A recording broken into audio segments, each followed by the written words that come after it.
Hey everybody, and welcome to a brand new series called Maxed Out Builds, or something.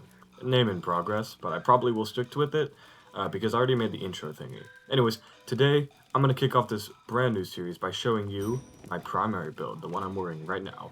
I already showed a little snippet of this in this video, but don't watch that video, because it honestly plays very differently, and I've improved it, and also I got better at the game. Researching for all those other videos gave me a lot of new info that I put into my builds, so hopefully this recording goes better.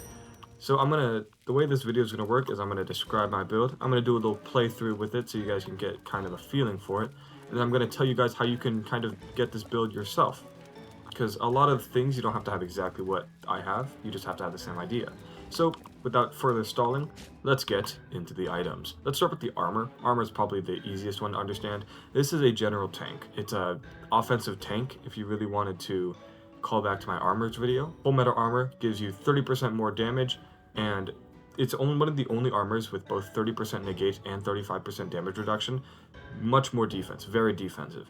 It has a longer roll cooldown, which is why you won't see any like burst bowstring or roll charge thing over here, because roll cooldown, and I don't like using light feather. So that's what, and yeah, this is my favorite build, so of course I'm just going to use the stuff I like. It has built-in chilling. I love chilling.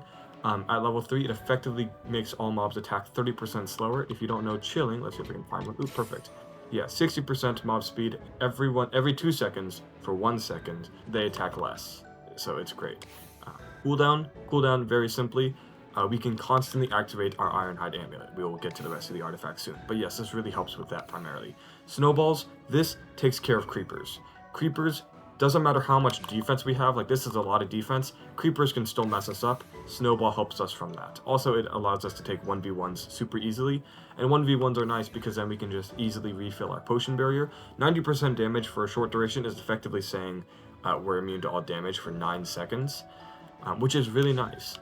And also, now that we are kind of, that's the general gist of our armor. Our melee kind of builds off of that. You can see we have refreshment on our guild.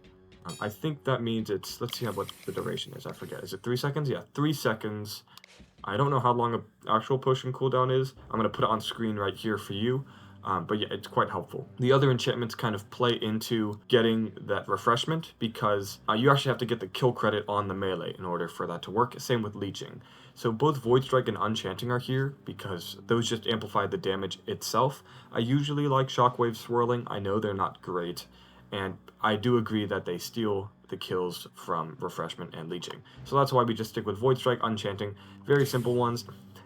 This effectively, I think I did the math in the melee's video, it effectively is an 100%, a double of damage, or an 80% increase. I forget the exact number, just if you're holding that attack. Does not work on end mobs, but most of the time you won't have to fight that. You'll still be fine. Enchanting, when you're at Apocalypse plus 25, which is what I use this build on, everything's enchanted, so you effectively double damage all the time. What's nice about the Cursed Axe, it has built-in Exploding, which is a fantastic enchantment, which you really want, but I like that it's built in because if Exploding gets the kill credit, then obviously we don't get Leeching or Refreshment. So the fact that it's only level 1 Exploding, for example, max level Exploding, 60%, that's a lot of damage. 20% is level 1, it's a lot more tame. It's still helpful, but it won't be stealing as many kills, which is really nice, actually. So this is honestly a really good weapon to have for a build like this. And lastly, our bow. It seems a bit out of place, and it is a little out of place. It's more supportive. It has tempo theft. Honestly, this build, you kind of move slowly. You don't roll, you don't have death cap, no boots. You can get Potion of Swiftness here, but I like to move quick. This is my main, and I can get through most levels without having to struggle too much, so I like to move quick. Tempo Theft really helps there. Ricochet just to help deal more damage. Pride of the Piglins is actually a really powerful bow, and if you don't know how it works, you just stand here. You see that on the left it says 5 out of 5. We shoot 5 really quick, and then it has to wind back up. So actually, despite the fact that, honestly, I don't usually use bows, I can just fire those 5 off. Each one of those shots does about the same damage as my Cursed Axe. So it actually really does help, especially if I can proc multi-shot, which just gives me more arrows. I also have looting here because I don't have to get the kill credit off of the bow. I can get a kill on the melee and looting will still activate. So this will just give me even more potions. which supplements my satchel of elixirs. Now we're going to go into the artifacts. This is kind of a weird transition, but I'm just kind of talking about my stuff. A satchel of elixirs. Honestly, it doesn't matter the level, because the level doesn't change anything. The only thing that is important is a 25-second cooldown. Use it, you get 2 potions. They can either be swiftness, or shadow brew, or strength. Those are the main ones on like just normal levels. If you're on a DLC, you could get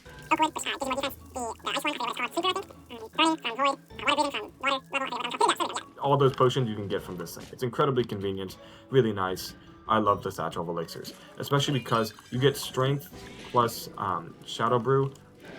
That's going to do a lot of damage, and we like dealing damage here, which is very nice. Anyways, we also like not taking damage. So this is the Ironhide Amulet. As you can see, it's a really long duration at this high level. And actually, if we have a cooldown, it is constantly active, and we never have downtime. So we effectively always have 50% more health. If we tack 50% more health on top of 35% damage reduction and 30% negate, we are not dying. Especially if you tack on top of both of those Potion Barrier.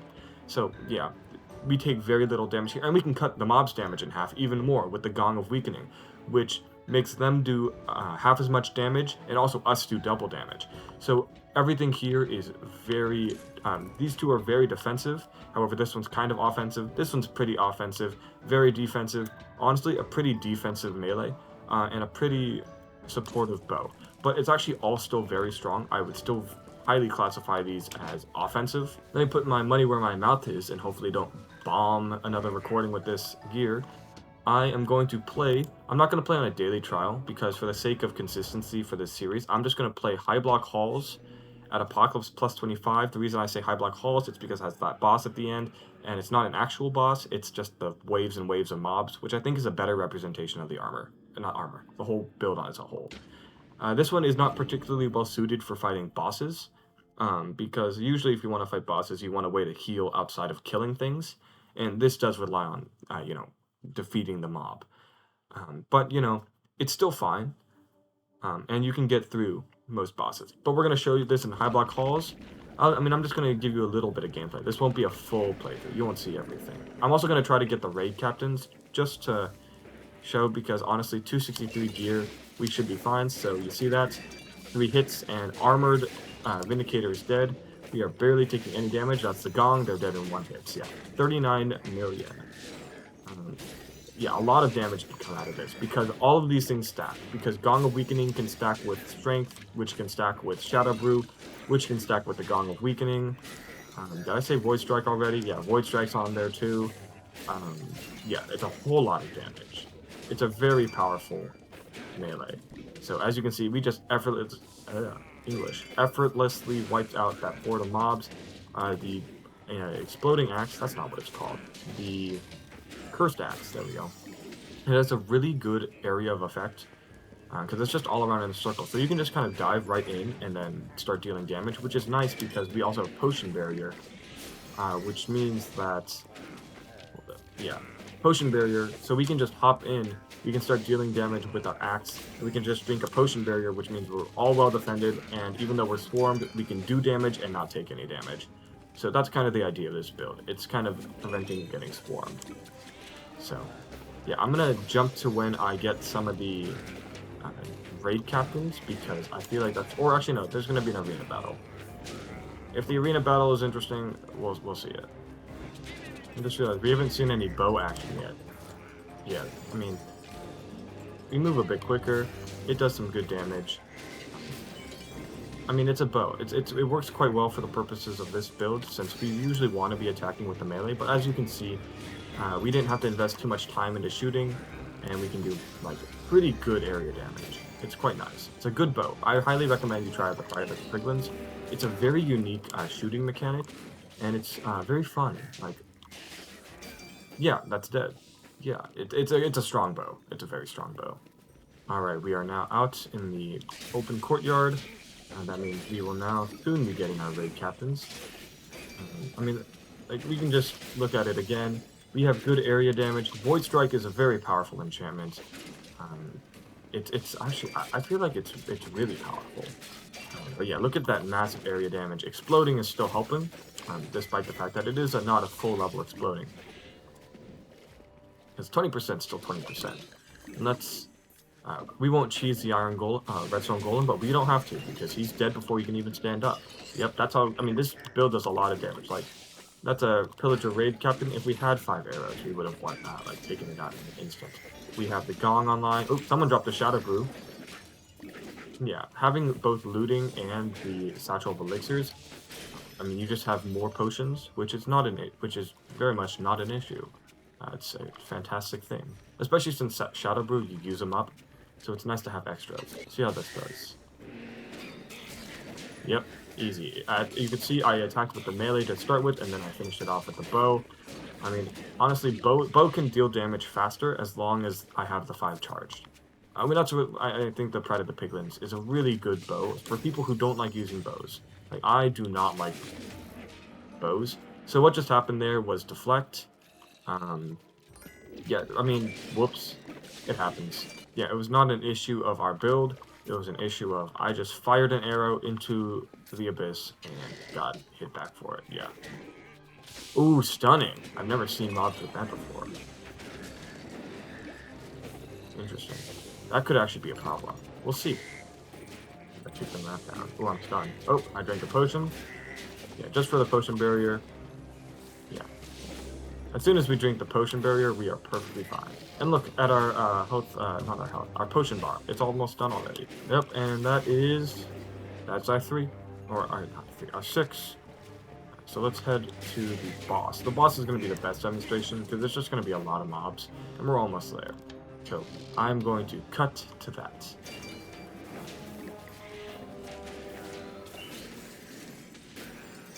Oh, this is a big horde. Let's see what happens. Yeah, there's that crowd control. I didn't even have to drink a potion. Oh, I'll hold off on that. I'm drinking a potion. There we go. Yeah, it's just a stun. But yeah, we got through the horde. The exploding did a lot of damage. Yeah, because even, I mean, level 1, it's still strong. And, nope, there, I heard deflect. We are currently down on potion. Let's drink another potion. We are now back online with potion. Oop, we leveled up. Stunned again. How much time do we have left? 2 seconds? Yeah. I mean, we got through that pretty okay. Yeah, honestly, the fact that I didn't realize stunning is in the pool of possible enchantments for mobs, that's actually pretty neat. That's a really annoying one. If I wasn't recording, I was in a particularly bad mood, I would not be so cheery about that. But, you know, it's interesting. What's also nice about Satchel of Elixirs is I can just get a Shadow Brew and just, you know, walk away. Now, that's an obsidian chest. You know what, for the video. I was trying to get a Shadow Brew, but you know what, it's fine. Yeah, I was gonna say, because I was just talking about how you can just walk away with the Shadow Brew. I was hoping to just do that. That tempo theft is actually coming in clutch. Yeah, I mean, the tempo, I mean, we just walked right around. You know, side notes, I was doing so well keeping this build video on track. I accidentally spent all my emeralds. As you can see, before I had 200,000, and now I have 8,000. Sorry, 80,000, which is still a big number, but, like, honestly, not that big of a number. Uh-oh. Potion? There we go. Yeah, we're fine. Yeah. And I'm going to make a video about trying to get to 1 million, so I'm going to do a lot of experimenting with emeralds. So, we'll see. I'm excited. Anyways, yeah, this is another giant horde. We just used our... I'm going to drink another potion preemptively, just because with them having stunning, I'm not going to risk it. So this build originally, actually, instead of potion barrier, had death barter. And the reason that that's like an interesting distinction is because they effectively serve similar roles of keeping you alive when you shouldn't be.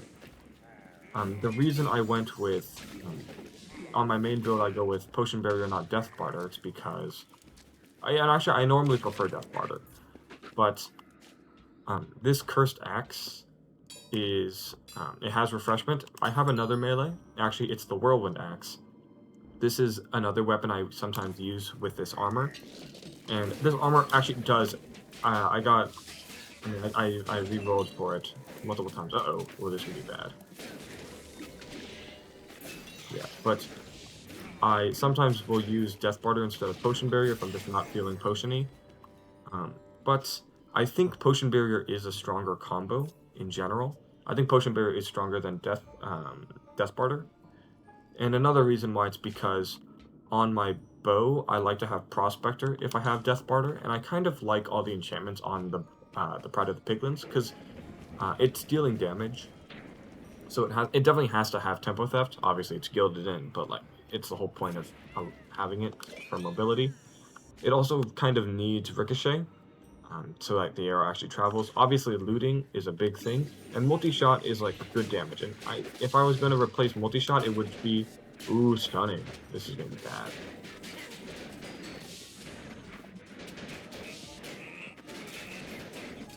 Ooh, this is hard.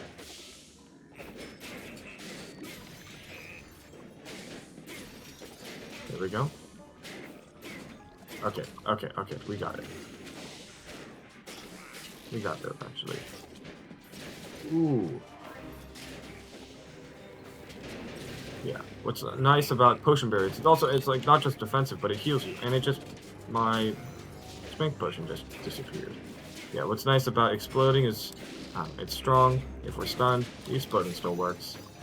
This is going to be a hard High Block's Fall battle. Like, we still have our full health, thank goodness, but we are doing less damage because of the player damage is decreased by 40%, which, that's actually a pretty bad modifier. Ooh, I'm stunned again. Yeah. Thankfully, as you can kind of tell, we do get stunned for quite a while, but then as soon as we are able to attack, we one-shot everything. We're very, strong. Uh, this is a good build. I'm quite proud of this one. I think this one is viable. Ooh, I'm stunned again, and Potion. Yep. Yeah. I mean, we just get so many kills with the Potion. Like, we just drank a Potion, and we're already halfway through. So, I think it is a pretty well-balanced build. Yeah, I mean, like, the armor, the other enchantments, like, you might think of, and I mean, I'm not going to say you can't. Deflect. Deflect is a great enchantment, especially helps with, like, ranged mobs. Of course, that's the whole point. But the reason I'm not going with Deflect here, it's because, number one, I really like Chilling, and I can't take it off anyways if I wanted to, because this is, it's the one gilded on. And remember, like, a lot of, like, my stuff isn't perfect. I've been playing for a long time, but this game is super grindy, and even though I have been playing for a long time, I don't have perfect stuff. Ooh, drink a potion? Drink a potion. Okay, nice. So, I mean, I'd say my armor is perfect, but it does force me to use Chilling, and I'd say if you were to swap out enchants, Chilling, oop, that was not the right button. Chilling might be swapped. Chilling, Deflect, and Snowball all could be like hot swapped with each other because they're all just defensive things. They apply in different ways. In my opinion, I think Snowball is like incredibly valuable, and Chilling is in general the strongest. It depends on what you're doing. So Deflect is an incredible enchantment as well. So honestly, I don't think you should be like that hungover over getting specifically Chilling Snowball instead of one of those with Deflect. Deflect is strong. I do obviously Potion Berry is important for if you want a potion build, and cooldown is important if you want to have your Ironhide Amulet constantly up. But yeah, um, yeah, we got through High Block Halls. Not a bad one. Yeah, so in general, this build, incredibly tanky, very defensive. I find it hilarious how the one death we had... Wait, no. What did we die from? I don't even remember. We didn't die on the final one when we actually had all of those modifiers. It was a pretty difficult set of modifiers. So, I'm very glad that I could show off this armor the way that it's supposed to work. If you want to try building this for yourself, definitely Gong of Weakening, Ironhide Amulet, Satchel of Elixirs. Those are pretty important. They're pretty crucial to the gameplay, especially, obviously, Ironhide Amulet. I mean, you just take half as much. Gong of Weakening, Satchel, this kind of defines the build. So these ones you kind of have to get. Obviously not this high level. Actually, you can have a level 1 Satchel of Elixirs, and it's the exact same. Probably do want a higher level Ironhide Amulet, because then it activates with cooldown constantly. If you are trying to copy this build in like Adventure or Default, number one, if you're in Default, honestly, you can just kind of make do with whatever. The game isn't that hard at Default. If you're in Adventure, what are you doing in Adventure? You can beat it in like 10 seconds if you beat Default. So I mean, I just put out my video where I played through the entire game again, and I just went straight from beating default to beating adventure. That's a joke. Uh-oh. I have a button on my controller that hits a lot of buttons at once. I don't know why it does that. I need to fix it. It's going to accidentally salvage something. I just know it. Anyways, if you're trying to build this and you're not at like power level 250, do the math. Make sure that taking 36% or 38% off of the 25-second cooldown is longer than the Ironhide Amulet. For the armor, I do recommend cooldown, especially if that Ironhide Amulet can be active all the time. If you can't have Ironhide Amulet constantly active, I still recommend cooldown because you can have it more active, or you might want to try a different build because this does kind of rely on having Ironhide constantly active, just being super tanky. Anyways, Snowball or Chilling, those two, and Deflect. Pick two of them. Those are going to be your defensive enchants. Potion Barrier, if you want to actually keep the potion aspect of this build, then go with Potion Barrier, of course. Your melee, if you're going with Potion Barrier, definitely have Refreshment. I recommend a Void Strike one and not a fast attacking melee, because if you have a fast attacking melee, then it is pretty, and then yeah, you run Deathcap Mushroom. It's just stronger, and I do have builds that do that, but if you're trying to copy this slow tank with Satchel of Elixirs and Gong of Weakening, both of those artifacts, then probably stick to a slower weapon. Leeching, of course, have Leeching. If you have a slower weapon, you need Leeching, and I do recommend having Leeching and Refreshment, because Refreshment is not a way to heal, it's more of a way to have Potion Barrier. And Enchanting, if you're playing on Apocalypse 25, you need this, because this is going to make you do double damage all the time. If you're not in Apocalypse plus 25, you could go for something like Critical Hit, or Sharpness, or Guarding Strike. Any other enchantment works here if you're not on Apocalypse plus 25. If you are, Enchanting's pretty much necessary. Tempo Theft, I just like because I don't like being slow. I do recommend like the Pride of the Piglins. I highly recommend it. Other things you can do with this build that are actually kind of funny is you just take any soul bow and just slap it on with a Nima Conduit, and it works. Looting is nice. Honestly, the bow is pretty replaceable. Unless you want this exact bow, in which case get this Pride of the Piglins. I highly recommend Pride of the Piglins. Even if not on this build, I want you to try it out. It's a pretty good bow. Anyways, I'm just rambling at this point. This was a pretty short video. Yeah, I mean, maybe, I don't know how frequently I can put these out. I have quite a few builds that I just use on a regular basis. Obviously, this one, I have a super chaotic roll build. Yeah, I make a roll build. It's not a traditional roll build. I don't know how people will take to it. But that one, I also have a soul build, I also have a pets build, I have a lot of stuff. And also like a few reckless builds. Yep, I said a few. There are multiple. But anyways, I mean, I just gave you a list of all my different builds. If one hit your eyes, wait, what's the word? I'm bad at English. Caught your attention? We'll go with that. Caught your attention. Put it in the comments. I'll probably do that one next. I don't know when that one will be, but honestly, now that I don't have to work on the artifacts video, I can actually record more and give you more of these videos, so I'm very happy about that.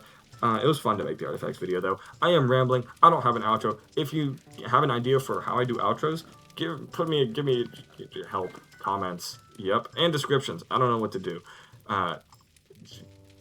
YouTube Pro over here. Anyways, thanks for watching. I'm gonna hit the stop button now.